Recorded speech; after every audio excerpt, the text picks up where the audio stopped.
I really think you should watch Mickey 17. It is such a good sci-fi movie. Everything from the acting to the set design to the costume to the scoring. The scoring was so good. Ah, God, I'm such a sucker for a good score in a movie. Just so you know, this is the same director who did Parasite. It is so good. So this is like a dark sci-fi dramedy with some political satire in it, and it really explores relevant themes in our society today, like white supremacy, colonization, racism, the wealth disparity, and the ruling class. It's just, you should watch it. Robert Pattinson, incredible. I think he deserves an Oscar for this role. He was able to play Mickey so well, and Mickey in so many ways is the opposite of his demeanors. He has pitched his voice up higher. He's made this like goofy character with like a really funny American accent. He like hides into himself and he's really hunched over and awkward. But on top of that, there are multiple Mickeys in this movie. If you've seen the trailer, you know that. They're like multiple essentially clones, and they all have slightly different personalities. So he does a really phenomenal job exploring the different Mickeys a little bit. I won't give too much away, but if you've seen the movie, you know what I mean when I say that. My favorite character in this movie was played by Naomi Ackie. Her name is Nasha. She is like hot-headed and badass. She kind of flips gender roles. She is strong physically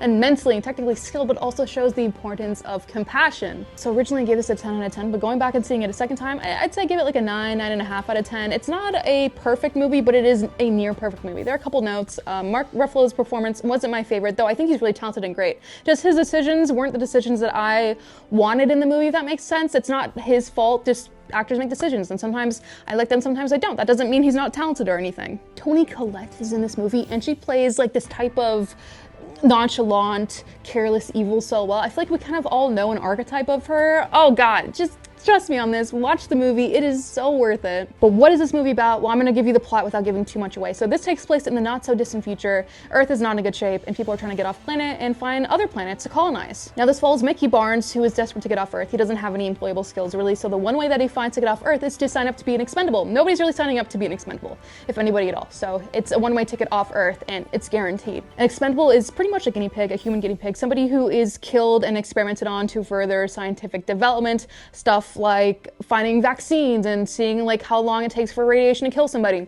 Every time he dies, he gets a new body that is printed out, and his consciousness is uploaded into it through, you know, science. So Mickey has to go through a series of brutal deaths, and it's pretty crazy what this guy has to endure. Now this primarily follows Mickey 17, but what happens if two are printed at the same time by mistake? Well, that is something that is very, very illegal, and if discovered, instantly you are killed. I love the art of storytelling. I love books and comics, TV shows and movies, and one way that you could support these things is by actively consuming them when they come out. So like, see that movie when it comes out in theater, support it.